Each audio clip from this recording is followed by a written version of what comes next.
The Principles of Electrical Stimulation, Chapter 11, Therapeutic Modalities by Chad Starkey. The content of this lecture corresponds with the content within Chapter 9 in the Therapeutic Modalities, The Art and Science by Kenneth Knight and David Draper. First things first, there are some prefixes that would be really helpful to know. First, there is a lowercase m, which is the prefix for milli or 1/1000th.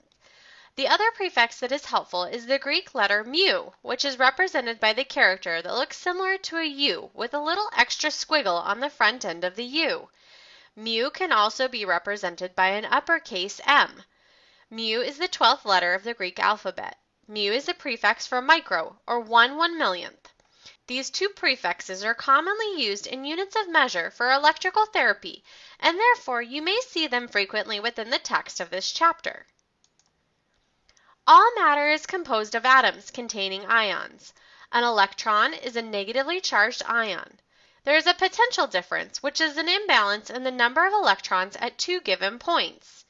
The electrical current is the net movement of electrons. These electrons flow from high concentration areas to low concentration areas in order to equalize the difference. The electrical current is the net movement of electrons. These electrons flow from areas of high concentration to areas of low concentration in order to equalize the difference. There are numerous definitions of electricity which can be found. Here are 4 definitions that are all correct, but each one emphasizes a different aspect of electricity. Number 1, a property of certain fundamental particles of all matter that have a force field associated with them, which is manifested either by an accumulation of or an absence of electrons in an atom or a body. Definition number 2 is a form of energy associated with the existence and interaction of electrical charge, which is manifested by the accumulation of or absence of electrons on an atom or a body. It exhibits magnetic or electromagnetic, chemical, mechanical, or electrical kinetic, and thermal properties. Definition number 3 is a form of energy that exhibits magnetic, chemical, mechanical, and thermal effects. It's formed from the interaction of positive and negative charges. Definition number 4, the physical phenomena that is associated with the existence and interaction of electrical charges, either static charges, which are known as electrostatics, or moving streams of charges, which is better known as current. There are 2 types of electricity, static and current. Static electricity is frictional electricity, which is created by rubbing 2 objects together. In the process, one object gains electrons and the other object loses electrons. An example of static electricity occurs when you rub a balloon on your hair. Static electricity can be stored in an insulated conductor, which the charges then are in a state of tension and ready to flow. The discharge is often a single discharge into the ground or through something else and into the ground. The body of Earth is considered to be an electrical sink, which means that it can accept or supply any reasonable amount of charge without changing its electrical characteristics. Current electricity is characterized by a stream of loose electrons that are passing along a conductor. Current passes in one of 2 ways and is therefore named after its method of moving along the conductor, either through direct current or alternating current, which will be discussed further in this chapter. As can be seen in the picture on the slide, electricity has a negative and a positive pole. The negative pole is called the cathode and is an area of high electron concentration. The positive pole is called an anode and is an area of low electron concentration. In certain forms of energy, the polarity matters, as electrical current is flowing in only one direction. We can see this in the 2 circles and also on the patient in the middle of the slide who has 2 electrodes on her shoulder. The arrow represents the movement of electrons. Electrons like to flow from areas of high concentration to areas of low concentration, or from the cathode to the anode. In other forms of electrical current, such as alternating current, the poles switch back and forth between positive and negative during the electrical charge. In order for electricity to be functional, a circuit must be completed. When the circuit is open, there is an incomplete pathway and the electricity is unable to flow. Think about a light switch. When you flip the light switch, usually in the down direction, the circuit is open and does not allow for electricity to flow to the light, and therefore the light stays turned off. When a circuit is closed, there is a complete path between the two poles. When you flip the light switch in the opposite direction, usually up, the light comes on. Behind the walls, the electrical current is closed by flipping the switch, and the light comes on as electricity flows along the closed circuit. It is important to understand some of the characteristics of electrical currents. The amplitude of the current is the vertical distance above or below the baseline. The isoelectric point is considered the baseline. This means that this is the point in which there is no positive or negative charge within the current. The pulse duration is also referred to as the wavelength. This is defined as the horizontal distance required to complete the shape. As has been stated, there are two primary types of electrical current: direct current and alternating current. Direct current is the continuous flow of electrons in a single direction. We can see this with the electrodes in the upper right-hand corner of the slide. Direct current has a continuous positive, anode, and a negative, cathode, polarity throughout the current. Direct current has some distinct features. It is monophasic, which means that the current only has one phase, hence the term mono. This means that the current flows in only one direction. The current is uninterrupted, which means it is continuously on, and the circuit is continuously closed. A term formerly used for this type of current was called galvanic current.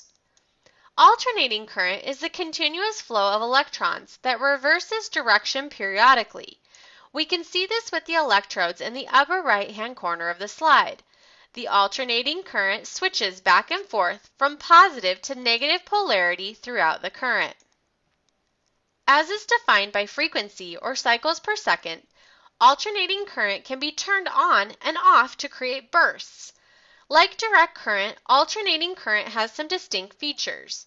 It is biphasic, which means that there are two phases, hence the term bi. This means that the current flows in both directions. The current is uninterrupted, which means it's continuously on and the circuit is continuously closed. A pulsed current has a distinct feature of having an interrupted electron flow. A pulsed current can either be monophasic, having only one phase, or the current flows in only one direction, such as the box current in the upper right-hand corner of the slide, or it can be biphasic, which means it has two phases, or the current flows in both directions, such as the larger current at the bottom of the slide. In the most basic sense, there are periods of off time, or no current flowing within a pulsed current. We use pulsed current frequently in rehabilitation, especially when we are using electrical stimulation to retrain a muscle towards contraction. If the unit was on consistently, the muscle would fatigue very quickly. We have already gone through many aspects of electrical current. However, there are several more definitions that need to be examined to better understand electricity. The pulse attributes will be explored in the next slide include phase duration, pulse duration, interpulse interval, intrapulse interval, rate of rise, rate of decay, pulse charge, and pulse frequency.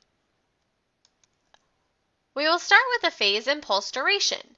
A phase duration is the amount of time it takes for the current to leave the isoelectric line and return back to the isoelectric line. In this slide, the phase duration is represented by the red arrows. A pulse duration is also known as the pulse width. It is the time required for each pulse to complete its cycle. This is usually reported in microseconds or milliseconds. A short pulse duration is a pulse that lasts less than 150 microseconds. A long pulse duration is a pulse that lasts longer than 200 microseconds.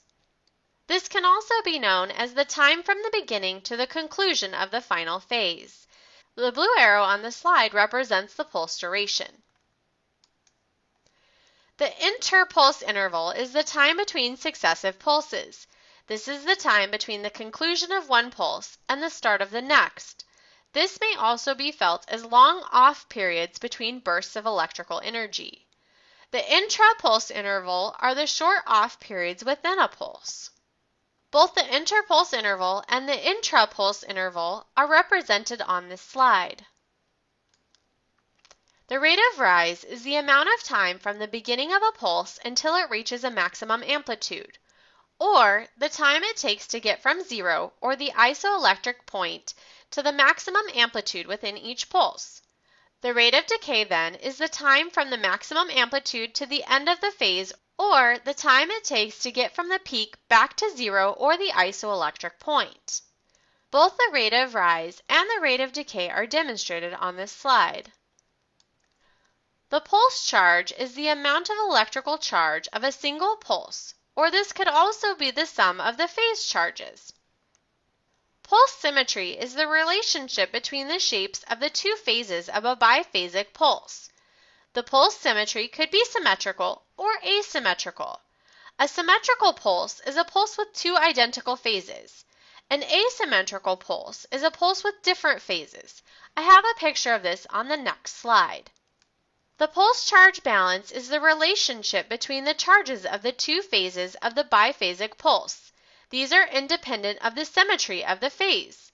The pulse charge balance could either be balanced or unbalanced. If the pulse charge is balanced, the pulse contains equal phase charges.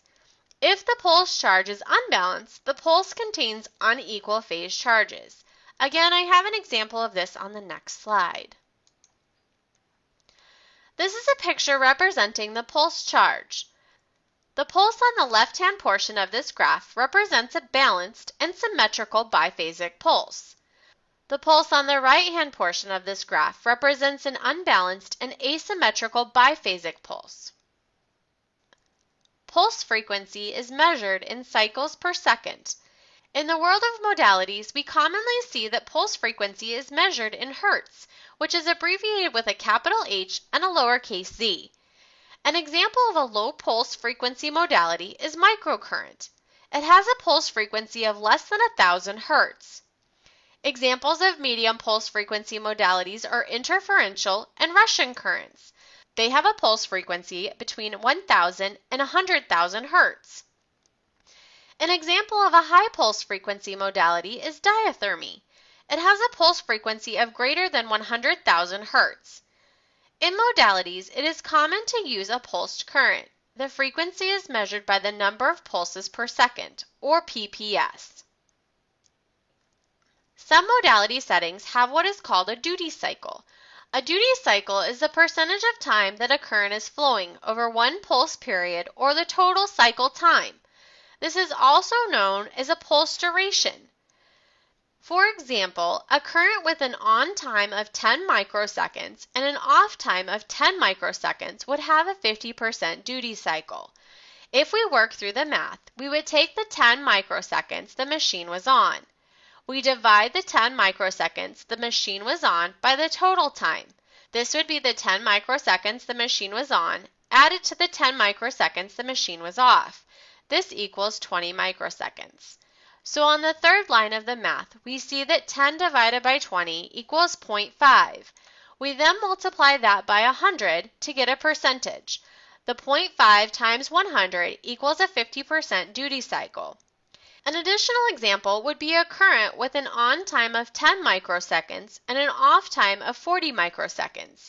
This would have a 20% duty cycle if we calculated out the math. This slide is a pictorial representation of the pulse attributes we just spent time exploring, including the phase duration, pulse duration, interpulse interval, intrapulse interval, rate of rise, rate of decay, the pulse charge, and the pulse frequency. If we look at a biological process, such as a heartbeat, it has an electrical property to it. If we break this electrical pulse down, we can see that this pulse is not monophasic, or even biphasic, or even triphasic, meaning that it has three phases. This is what's called polyphasic electrical impulse, signifying that there are many phases of the signal. This is an example of alternating current. The alternating current is an asymmetrical pulse, meaning that the pulse has different phases. This pulse charge balance is unbalanced, meaning that the pulse contains unequal phase charges.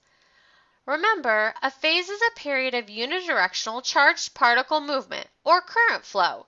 If we examine the number of pulses in one heartbeat, we can see that there are 5 phases. The blue line represents an isoelectric point in the heartbeat. This isoelectric point represents the starting and end point of each phase. Thus, there are 5 electrical phases in one heartbeat, as represented on the slide. I have drawn lines in red to indicate each time a phase was started and completed. We can see the phases numbered with the white arrows and the white numbers. The phase of a heartbeat can also be divided into sections relating to the shape of the electrical signals produced when viewing the heartbeat via an ECG or an electrocardiogram. This traces the electrical activity of the heart. The wave shape produced is called a QRS wave, with each part of the wave being labeled to help describe what is happening at each stage. Ironically, these 5 different electrical impulses have different physiological effects at each stage. In the P wave, we see atrial systole. The sinoatrial node fires and the atria contract using atrial systole, which forces all blood into the ventricles, emptying the atria. The QR interval ends the ventricular diastole. The atrioventricular valve remains open as all remaining blood is squeezed into the ventricles. The electrical impulse from the sinoatrial or SA node reaches the AV node, which then spreads the signal throughout the walls of the ventricle via specialized cells called bundles of His and Purkinje fibers. The R peak is the end of the ventricular diastole and the start of the systole. The RS interval occurs with ventricular systole. The blood is now within the ventricles, and so the pressure is higher here than in the atria. The AV valves close. The ventricles start to contract, although the pressure is not yet high enough to open the SL valves. The ST segment occurs with ventricular systole. Pressure increases until it equals aortic pressure. When the SL valves open, the blood is ejected into the aorta and the pulmonary artery as the ventricles contract. At this time, the atria are in diastole and are filling with blood returning from the veins. During the T wave, we have ventricular diastole.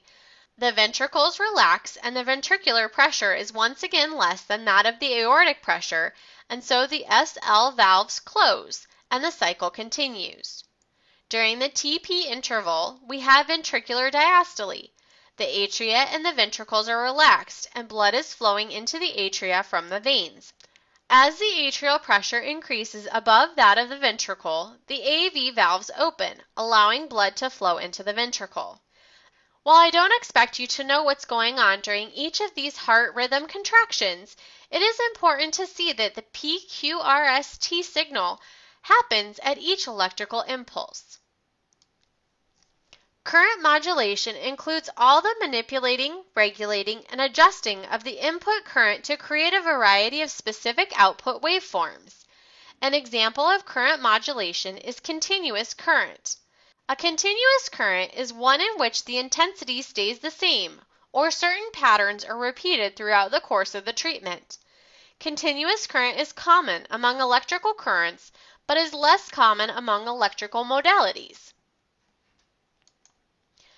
Most electrical therapy output is pulsed. A pulse is a finite period of charged particle movement that is separated from other pulses for a limited amount of time during which no current flows.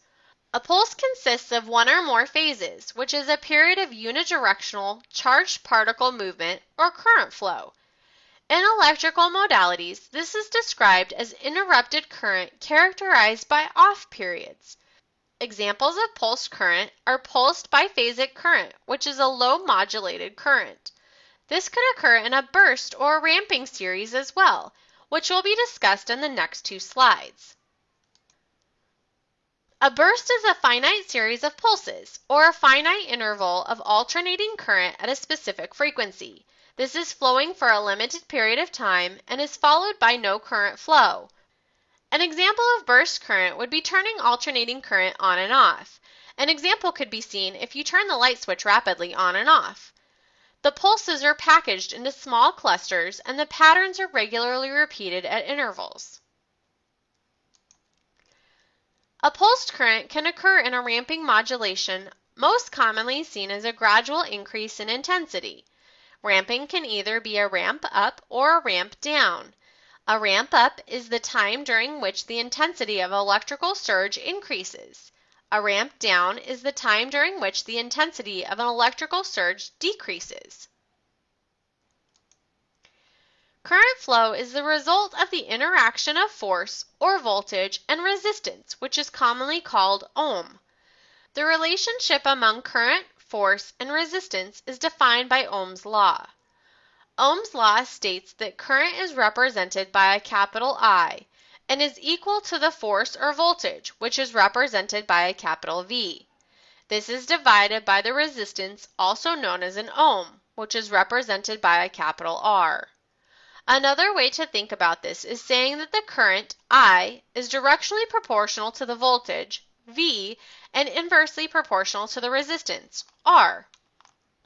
As resistance increases, more voltage is required to pass the same amount of current through tissue. The electrical charge is determined by a coulomb, which is represented by a capital C. A coulomb is the basic unit of charge that is produced by 6.25 times 10 to the 18th protons as a positive charge, or negative 6.25 times 10 to the negative 18th electrons as a negative charge.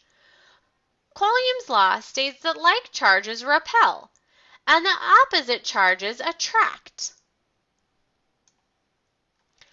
A voltage is the force created by an accumulation of or an absence of electrons on an atom or a body. The voltage measures the tendency for the current to flow. The measure of a volt is calculated by the amount of work necessary to move 1 coulomb of charge. The current of electricity is a stream of loose electrons passing along a conductor. Current is represented by the capital I and is calculated in amperage, represented by a capital A. Amperage is essentially the rate at which current flows. In modalities, it is commonly measured in milliamps or microamps. Resistance is the opposition to current flow. Resistance is measured in ohms and is represented by the symbol above.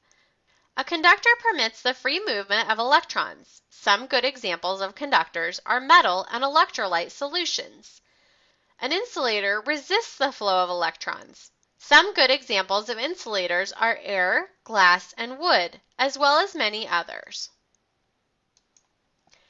Going back to Ohm's law, please remember that if you know 2 of the factors, the third can be calculated. For example, if you have 6 volts of force and 6,000 ohms of resistance, what is the amperage? By substituting the values of the volts and the ohms in the equation above, it gives I equals 6 volts divided by 6,000 ohms, which equals 0.001 amps or 1 milliamp. Another way to look at this equation would be to calculate for voltage. Voltage equals current multiplied by the resistance. Or a third way to use this equation would be to solve for the resistance. Resistance equals voltage divided by the current. Unfortunately, there will always be at least some resistance in electrical current, as no current is perfect. There are 4 major factors that help determine the amount of resistance. Material current. Some materials either allow for an increased conduction or a decrease. For example, metal is a good conductor of electricity, and therefore there is a decrease in the amount of resistance, whereas wood is a poor conductor as there is a large amount of resistance. The length of the current. The longer the current is allowed to continue, the less resistance there will be.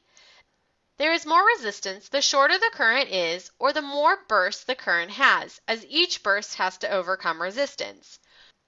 The third factor is the cross-sectional area that the current is exposed to. The larger the cross-sectional area, the less resistance. The smaller the cross-sectional area, the greater the resistance. The last factor is the temperature of the current. The colder the temperature, the greater the resistance. The warmer the temperature, the less the resistance of the electrical current. Wattage is the power of a current. 1 watt is the power produced by 1 amperage of current, which is flowing with the force of 1 volt. The calculation for wattage is equal to volts times current. For example, this could be calculated for the power used by a device requiring 12 amps from a 120 volt source.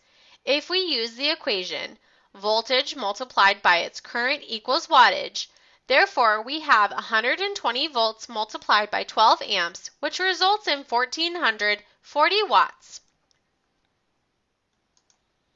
There are different types of circuits. We have series circuits and parallel circuits. In a series circuit, there is only one pathway available for electricity to travel. You may have experienced this if you have ever had a Christmas tree light strand that stopped working because one light bulb burned out, and you frustratingly have to search for that one bad bulb to make the strand work again.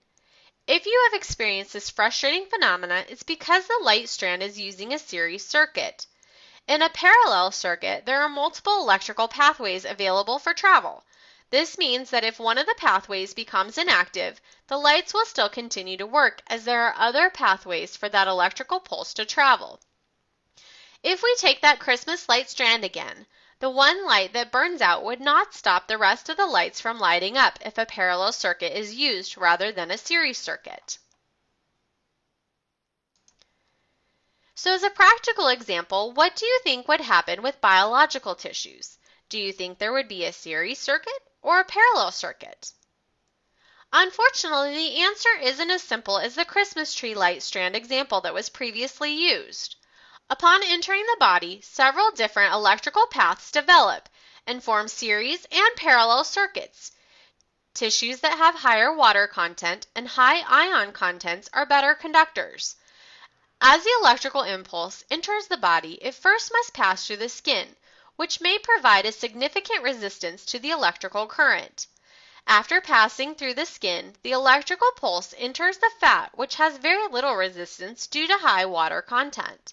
The skin and the fat are series circuits.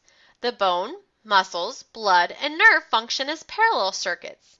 As the electrical impulse looks to leave the body, it must pass back out of the fat and skin to complete the full circuit. Please make sure to complete Quiz 10. It will be over Chapter 11 and 12. You will have 10 minutes and it will be worth 10 points.